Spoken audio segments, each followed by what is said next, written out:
So here we are, a little bit of a guide to bringing back some intimacy when you're on a fertility journey, because that can be one of the big problems between couples. You know, you're starting out and you're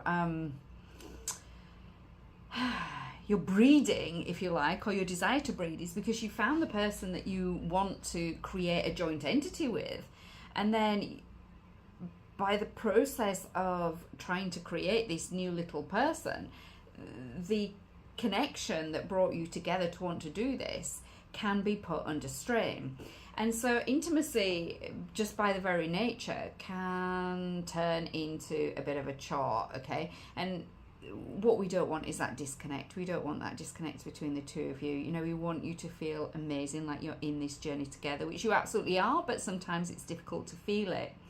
So one of the things that I'll often suggest is that you have one night a week and it's absolutely no baby talk, okay? So it's a bit like a date night, if you like, you know, bringing you back together. So you just focus on being the two of you. So whether that is that you are talking about, I don't know, anything random on TV, or if you go out and you actually make the effort to have this as a date night, or you cook a nice meal, or you know, whatever it is that you're doing, it's just a no fertility talk, no desperation talk. It is literally, this is the two of us tonight and we're focusing on each other. Because honestly, it can make a huge difference, just that one night a week. Because if you think about it, that's only a couple of hours out of your week, but it just brings you back to who you were when you first met together.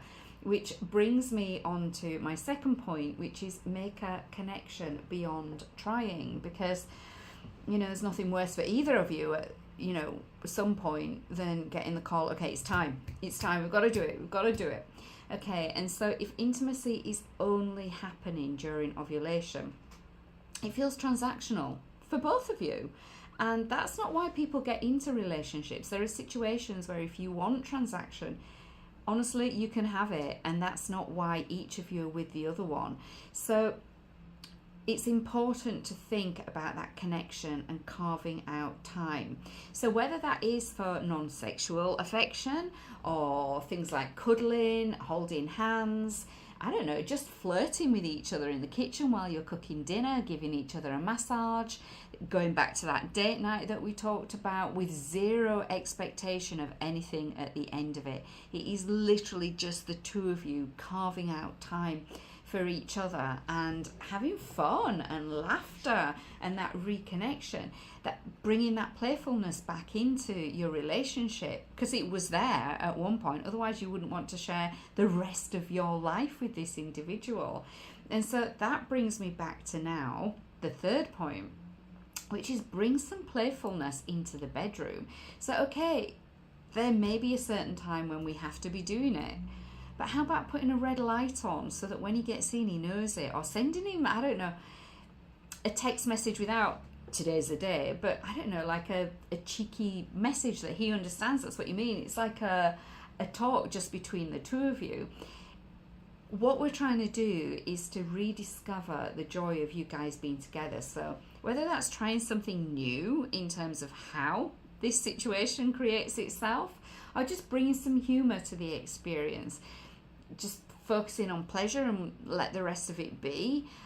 Lean into what makes intimacy enjoyable for the both of you. And sometimes that does require us to just sit back and think, okay, well, what is that in this situation? What exactly is that?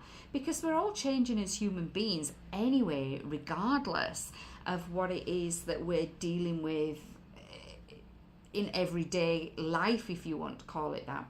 So perhaps you could surprise your partner with a romantic setup or a playlist or some candles, or even a love note in their lunchbox at lunchtime. You know, just something that kind of takes this back to the basics of a relationship, like it was when you were first dating, so that you're shifting the goal back onto connection, because the rest of it will come anyway.